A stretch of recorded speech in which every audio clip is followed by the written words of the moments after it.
శ్రీ రామయ్య తర్వాత బి రమేష్, శ్రీ శాంతమ్మ, నీలమ్మ తర్వాత కొల్లయ్య, ఎల్ మరియమ్మ. అందరికీ నమస్కారం అండి.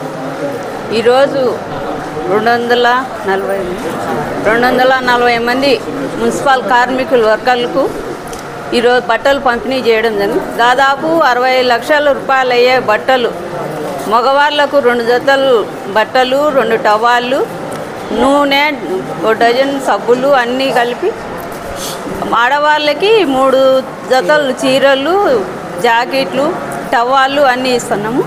ఈ మున్సిపల్ వర్కర్లు మా మున్సిపల్ పరిధిలో బాగా పనిచేస్తున్నారని మేము సంవత్సరానికి ఒకసారి ఇస్తున్నాము. మా మున్సిపల్ కౌన్సిలింగ్లో తీర్మానం చేసి మా ఎమ్మెల్యే గారు మేము అందరం కలిపి వీళ్ళకి సంతోషంగా చేస్తున్నాం. వీళ్ళు కానీ మాకు బాగానే పలుకుతున్నారు, పనిచేస్తున్నారని మేము సంతోషంగా సంవత్సరానికి ఒకసారి ఇస్తున్నాం. ఇలాంటివి ఇక్కడ ఏ మున్సిపాలిటీలో కూడా ఇట్లా ఇవ్వడం లేదు. మా ఎమ్మెల్యే గారు మా మున్సిపాలిటీలో మేము అందరం చేసి తీర్మానం చేసి మున్సిపల్ కౌన్సిలింగ్లో మేము ఇస్తున్నాం. 6 లక్షల రూపాయలు విలువయ్యే బట్టలు ఈరోజు పంపిణీ చేస్తున్నాం అందరికీ. నమస్కారం. ఈ వీడియో మీకు నచ్చినట్లయితే లైక్ బటన్ క్లిక్ చేయండి. మరిన్ని వీడియోలను పొందడానికి దయచేసి సబ్స్క్రైబ్ చేయండి.